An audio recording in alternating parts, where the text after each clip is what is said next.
നമ്മൾ ഇന്ന് നോക്കുന്നത് 2024 നടന്ന വുമൺ സിവിൽ എക്സൈസ് ഓഫീസർ എക്സാമിന്റെ ഇംഗ്ലീഷ് മലയാളം ക്വസ്റ്റ്യൻസ് ആണ്. Question paper code 25/2024. ആദ്യം നമുക്ക് ഇംഗ്ലീഷ് ക്വസ്റ്റ്യൻസ് നോക്കാം. 61ാമത്തെ question, I have never been to Paris before she exclaimed. Reporter സ്പീച്ചിലോട്ട് മാറ്റാനാണ്. അപ്പം ആൻസറിന്റെ പകുതിയും നമ്മൾക്ക് തന്നിട്ടുണ്ട്. നമ്മൾ അതിൽ വിട്ടുപോയ ഭാഗം മാത്രം പൂരിപ്പിച്ചാൽ മതി. She exclaimed that dash to Paris before. നമ്മൾ ഒരു സെന്റൻസിനെ റിപ്പോർട്ടർ സ്പീച്ചിലോട്ട് മാറ്റുമ്പോൾ ആദ്യം ശ്രദ്ധിക്കേണ്ടത് റിപ്പോർട്ടിംഗ് വെർബിന്റെ ടെൻസ് ആണ്. റിപ്പോർട്ടിംഗ് വെർബ് സിമ്പിൾ പ്രസന്റിലാണ് ഉള്ളതെങ്കിൽ നമ്മൾ റിപ്പോർട്ടിംഗ് സെന്റൻസിലെ ടെൻസിൽ മാറ്റം വരുത്താൻ പാടില്ല. ഇവിടുത്തെ റിപ്പോർട്ടിംഗ് വെർബ് എന്ന് പറയുന്നത് എക്സ്ക്ലെയിംഡ് ആണ്. അത് സിമ്പിൾ പാസ്റ്റ് ടെൻസിലുള്ള വേർബാണ്. അതുകൊണ്ട് റിപ്പോർട്ടിംഗ് സെന്റൻസിലെ ടെൻസിൽ മാറ്റം വരുത്തണം. ഇനി ഇവിടെ തന്നിരിക്കുന്നത് I have never been to Paris before എന്നാണ്. ഇത് പ്രസന്റ് പെർഫെക്റ്റ് ടെൻസിലുള്ള സെന്റൻസ് ആണ്. അപ്പം നമ്മൾ ഇതിനെ പാസ്റ്റ് പെർഫെക്റ്റ് ടെൻസ് ആക്കി മാറ്റണം. അതുപോലെ തന്നെ ഐ എന്ന സബ്ജക്റ്റ് ഷീ എന്നായിട്ട് മാറും. അപ്പം ആൻസർ എന്ത് വരും? She had never been. Option C, she had never been എന്നതാണ് answer. She exclaimed that she had never been to Paris before. 62ാമത്തെ question, I regret dash you that the event has been cancelled. വേർബിന്റെ correct form എഴുതാനാണ്. Option A tell, option B tells, option C to tell, option D telling. ഇവിടെ answer വരുന്ന option C to tell ആണ്. I regret to tell you that the event has been cancelled. നമ്മൾ റിഗ്രറ്റിന്റെ കൂടെ രണ്ട് തരത്തിലുള്ള വേർബിന്റെ ഫോം ഉപയോഗിക്കും. അതായത് റിഗ്രറ്റ് പ്ലസ് ഇൻഫിനിറ്റീവ്, അതായത് to plus verb. Regret plus to plus വേർബും അതുപോലെ തന്നെ റിഗ്രറ്റ് പ്ലസ് ജെറണ്ട്, അതായത് വേർബ് പ്ലസ് ING ഫോം. ഇങ്ങനെ രണ്ട് രീതിയിൽ നമുക്ക് ഉപയോഗിക്കാം. രണ്ടും രണ്ട് സാഹചര്യത്തിലാണ് നമ്മൾ ഉപയോഗിക്കുന്നത്. ഭാവിയിൽ അല്ലെങ്കിൽ ഇപ്പോഴത്തെ ഒരു മോശം വാർത്തയോ വിവരമോ ഒരാളെ അറിയിക്കുന്നതിൽ വിഷമമുണ്ടെന്ന് ഔദ്യോഗികമായി പറയാനാണ് നമ്മൾ regret plus to plus verb ഉപയോഗിക്കുന്നത്. ഭാവിയിൽ അല്ലെങ്കിൽ ഇപ്പോഴത്തെ ഒരു മോശം വാർത്തയോ വിവരമോ ഒരാളെ അറിയിക്കുന്നതിൽ വിഷമമുണ്ടെന്ന് ഔദ്യോഗികമായിട്ട് പറയാനാണ് നമ്മൾ regret plus to plus verb ഉപയോഗിക്കുന്നത്. ഇവിടെ ഇവന്റ് ക്യാൻസൽ ചെയ്ത വിവരം നിന്നോട് പറയാൻ എനിക്ക് വിഷമമുണ്ട്. അപ്പോൾ ഇങ്ങനെയുള്ള സെന്റൻസുകൾ പറയാനാണ് നമ്മൾ regret plus to plus verb ഉപയോഗിക്കുന്നത്. അതുകൊണ്ടാണ് ഇവിടെ ടു ടെൽ എന്ന ആൻസർ വന്നത്. ഇനി മുൻപ് ചെയ്തു പോയ ഒരു കാര്യത്തെക്കുറിച്ച് ഓർത്ത് പശ്ചാത്തപിക്കുന്നതിനാണ് നമ്മൾ റിഗ്രറ്റ് പ്ലസ് ജെറണ്ട്, അതായത് regret plus verb plus ING ഉപയോഗിക്കുന്നത്. മുൻപ് ചെയ്തു പോയ ഒരു കാര്യത്തെക്കുറിച്ച് ഓർത്ത് പശ്ചാത്തപിക്കുന്നതിനാണ് നമ്മൾ regret plus verb plus ING എന്ന ഫോം ഉപയോഗിക്കുന്നത്. For example, I regret telling him my secret. എൻ്റെ രഹസ്യം അവനോട് പറഞ്ഞതിൽ ഞാൻ പശ്ചാത്തപിക്കുന്നു. അപ്പം ഇങ്ങനെ രണ്ട് തരത്തിലുള്ള വേർബിന്റെ ഫോമുകൾ നമ്മൾ റിഗ്രറ്റിന്റെ കൂടെ ഉപയോഗിക്കും. 63ാമത്തെ question, when I arrived they dash for over an hour. ഇവിടെ പാസ്റ്റിൽ നടന്ന രണ്ട് കാര്യങ്ങളെ പറ്റിയാണ് പറയുന്നത്. നമ്മൾ മുൻപുള്ള ക്ലാസ്സുകളിൽ പഠിച്ചിട്ടുണ്ട്. പാസ്റ്റ് ടെൻസിൽ അല്ലെങ്കിൽ ഭൂതകാലത്തിൽ നടന്ന രണ്ട് കാര്യങ്ങളെ പറ്റി പറയുമ്പോൾ ആദ്യം നടന്ന കാര്യം നമ്മൾ പാസ്റ്റ് പെർഫെക്റ്റ് ടെൻസിലും രണ്ടാമത് നടന്ന കാര്യത്തെ സിമ്പിൾ പാസ്റ്റിലുമാണ് പറയുന്നത്. അപ്പം ഇവിടെ എന്താ പറഞ്ഞിരിക്കുന്നത്? When I arrived they dash for over an hour. ഞാൻ അവിടെ എത്തിയപ്പോൾ. അപ്പോൾ ഞാൻ അവിടെ എത്തിയപ്പോൾ എന്നുള്ളത് രണ്ടാമത് നടന്ന കാര്യമാണ്. അവര് 1 മണിക്കൂറായി കാത്തു നിൽക്കുകയായിരുന്നു. അവര് നേരത്തെ എത്തി 1 മണിക്കൂറായി കാത്തു നിൽക്കുകയായിരുന്നു. ഞാൻ അവിടെ ചെന്നപ്പോഴും ആ പ്രവൃത്തി തുടർന്നുകൊണ്ടിരിക്കുകയായിരുന്നു. അങ്ങനെ പറയുമ്പോൾ നമ്മൾ പാസ്റ്റ് പെർഫെക്റ്റ് കണ്ടിന്യൂസ് ടെൻസ് ആണ് ഉപയോഗിക്കേണ്ടത്. അതായത് പാസ്റ്റ് ടെൻസിലെ ഒരു പ്രത്യേക സമയത്തിന് അല്ലെങ്കിൽ സംഭവത്തിന് മുമ്പ് തുടങ്ങി ആ സമയം വരെ തുടർന്നുകൊണ്ടിരുന്ന ഒരു പ്രവൃത്തിയെ സൂചിപ്പിക്കാൻ നമ്മൾ പാസ്റ്റ് പെർഫെക്റ്റ് കണ്ടിന്യൂസ് ടെൻസ് ഉപയോഗിക്കും. ഇവിടെ ഞാൻ അവിടെ എത്തുന്നതിന് മുന്നേ അവർ വന്നു, 1 മണിക്കൂറായിട്ട് വെയിറ്റ് ചെയ്തുകൊണ്ടിരിക്കുകയാണ്. ഞാൻ അവിടെ എത്തിയപ്പോഴും അവർ എന്നെ വെയിറ്റ് ചെയ്തുകൊണ്ടിരിക്കുകയാണ്. അപ്പം അതാണ് ആദ്യം നടന്നതും അതുപോലെ തന്നെ അത് തുടർന്നുകൊണ്ടിരിക്കുന്നതുമായൊരു പ്രവൃത്തിയാണ്. അതുകൊണ്ട് അത് പാസ്റ്റ് പെർഫെക്റ്റ് കണ്ടിന്യൂസ് ടെൻസിലാണ് നമ്മൾ പറയേണ്ടത്. അതിൻ്റെ ഫോം എന്ന് പറയുന്നത് had plus been plus verb plus ing. Past perfect continuous ടെൻസിന്റെ ഫോമാണ് had plus been plus verb plus ing. ഇവിടെ ആൻസർ വരുന്നത് ഓപ്ഷൻ ബി ആണ്. Had been waiting. When I arrived, they had been waiting for over an hour. 64ാമത്തെ question. The diplomat's ability to speak multiple languages was considered a valuable dash in international negotiations. Option A liability, Option B hindrance, Option C asset, Option D drawback. ഇവിടെ എന്താ പറഞ്ഞിരിക്കുന്നത്? നയതന്ത്രജ്ഞന് പല ഭാഷകൾ സംസാരിക്കാനുള്ള കഴിവ് അന്താരാഷ്ട്ര ചർച്ചകളിൽ ഒരു വലിയ മുതൽക്കൂട്ടാണ്. അപ്പം മുതൽക്കൂട്ട് എന്ന മീനിങ് വരുന്ന വേർഡാണ് നമ്മൾ ഇവിടെ പൂരിപ്പിക്കേണ്ടത്. അപ്പം ആൻസർ വരുന്ന ഓപ്ഷൻ സി അസറ്റ് ആണ്. അസറ്റ് എന്ന് പറഞ്ഞാൽ മുതൽക്കൂട്ട് എന്നാണ് അർത്ഥം. The diplomat's ability to speak multiple languages was considered a valuable asset in international negotiations.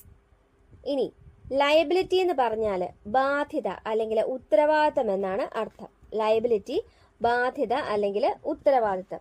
Hindrance എന്ന് പറഞ്ഞാൽ തടസ്സം എന്നാണ് അർത്ഥം. ഹിൻഡ്രൻസ് തടസ്സം. ഡ്രോബാക്ക് എന്ന് പറഞ്ഞാൽ പോരായ്മ. അപ്പൊ ഇവിടുത്തെ ആൻസർ ഓപ്ഷൻ സി അസറ്റ് ആണ്. 65ാമത്തെ question. The artist painted a beautiful landscape dash the canvas. Correct preposition ചേർക്കാനാണ്.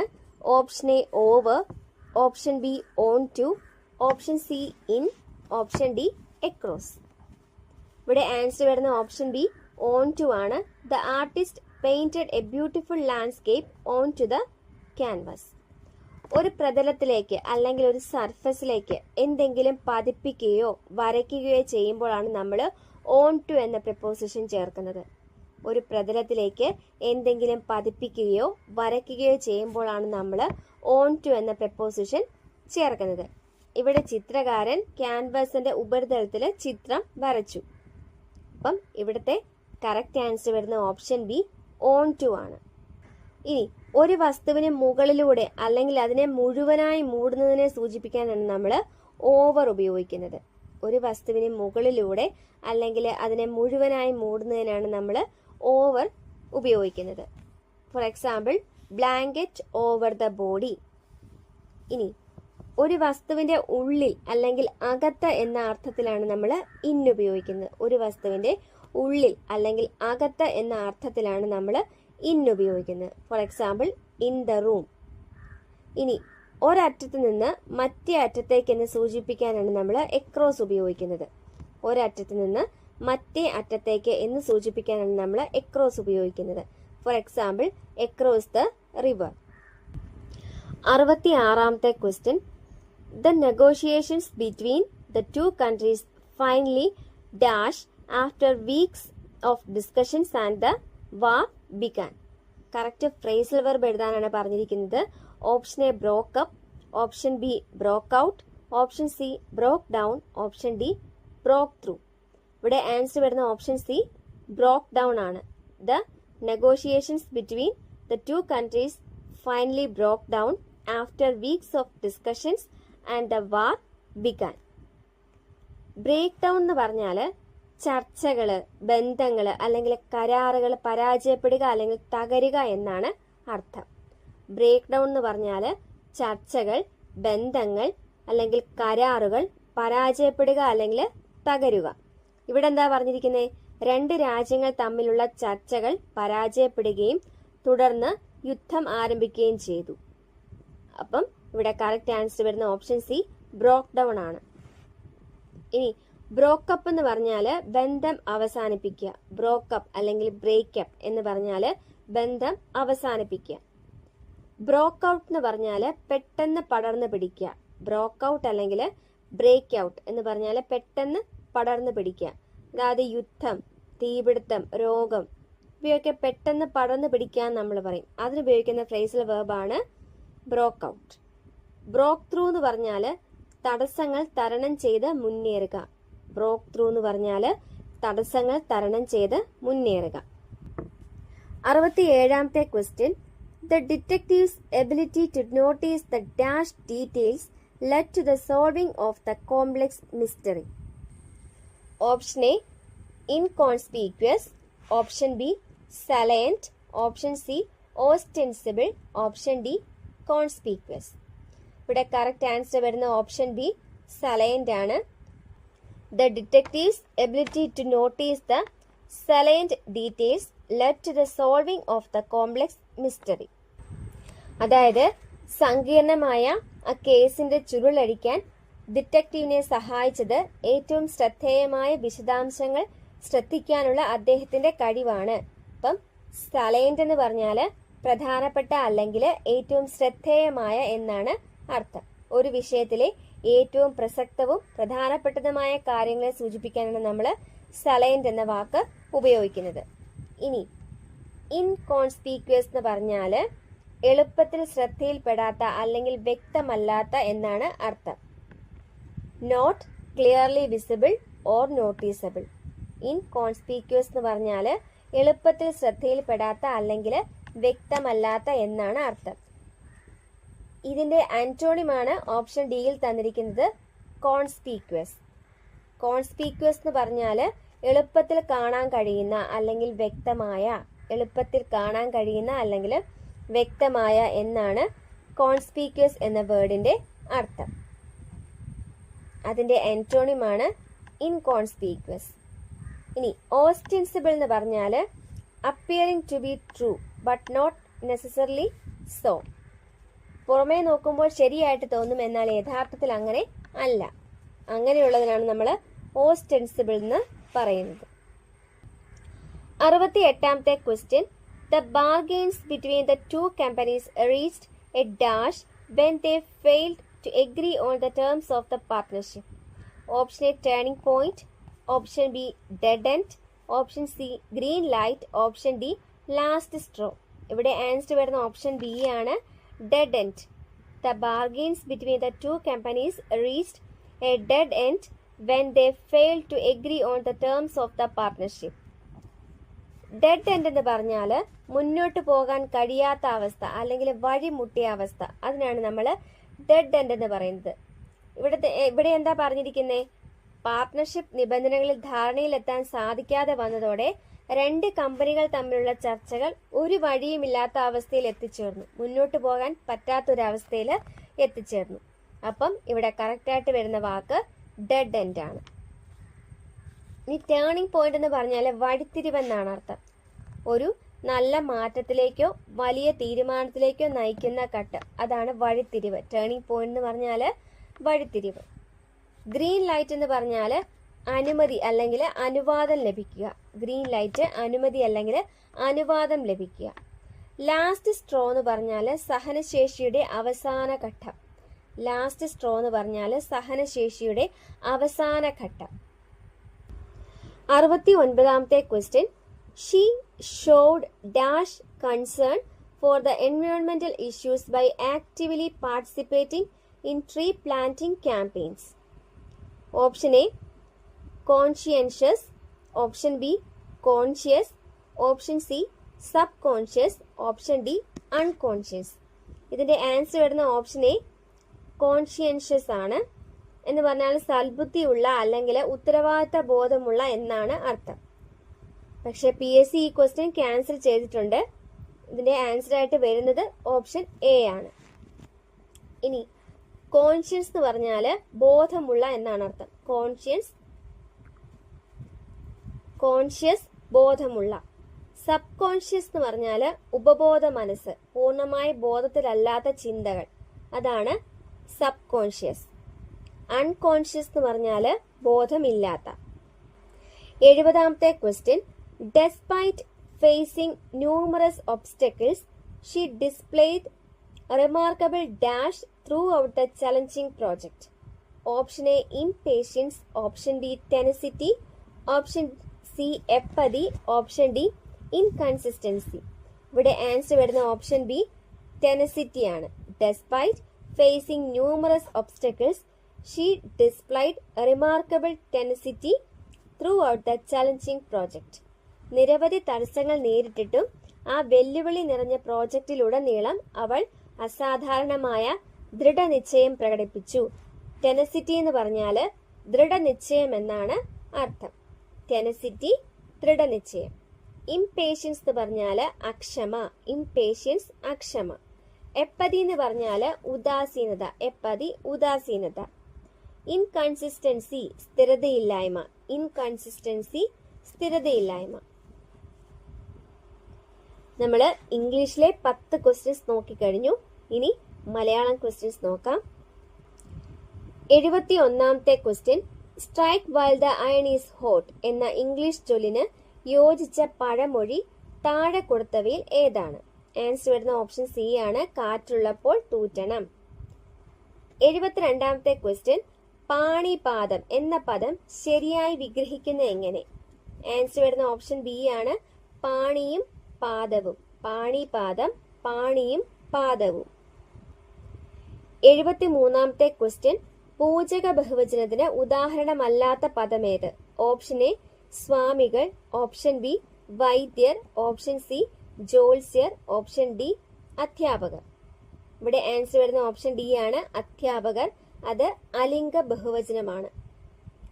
സ്വാമികൾ, വൈദ്യർ, ജ്യോത്സ്യർ ഇവയെല്ലാം പൂജക ബഹുവചനത്തിന് ഉദാഹരണമാണ്. ഇവയെല്ലാം തന്നെ റിപ്പീറ്റഡ് ക്വസ്റ്റ്യൻസ് ആണ്. ഇവിടെ ഓപ്ഷൻസിൽ വന്നിരിക്കുന്നത് വേറൊരു ക്വസ്റ്റ്യൻ പേപ്പറിൽ ക്വസ്റ്റ്യൻ ആയിട്ടാണ് വന്നിരിക്കുന്നത്. നിങ്ങൾ നമ്മുടെ ചാനലിലെ ഈ വീഡിയോ ആണ് ആദ്യമായിട്ട് കാണുന്നതെങ്കിൽ ഇതിന് മുമ്പുള്ള വീഡിയോകൾ കൂടെ കാണാൻ ശ്രമിക്കുക. കാരണം ഒരുപാട് ക്വസ്റ്റ്യൻസ് റിപ്പീറ്റഡ് ആയിട്ട് വന്നിട്ടുണ്ട്. PSC ഉദ്യോഗാർത്ഥിയെ സംബന്ധിച്ചിടത്തോളം ഒഴിവാക്കാൻ പറ്റാത്ത ടോപ്പിക്കുകളാണ് PYQ, current affairs, SCERT text book ഇവയൊക്കെ. അപ്പം നമ്മുടെ മെയിൻ ചാനലിൽ, അതായത് എയിം ഫോർ PSC എന്ന മെയിൻ ചാനലിൽ നമ്മൾ പ്രീവിയസ് ഇയർ ക്വസ്റ്റ്യൻ പേപ്പറിലെ GK വിത്ത് കണക്റ്റഡ് ഫാക്ട്സും SCERT ടെക്സ്റ്റ് ബുക്കുകളുടെ ക്ലാസ്സുകളും കറണ്ട് അഫയേഴ്സിന്റെ ക്ലാസ്സുകളും കൊടുത്തിട്ടുണ്ട്.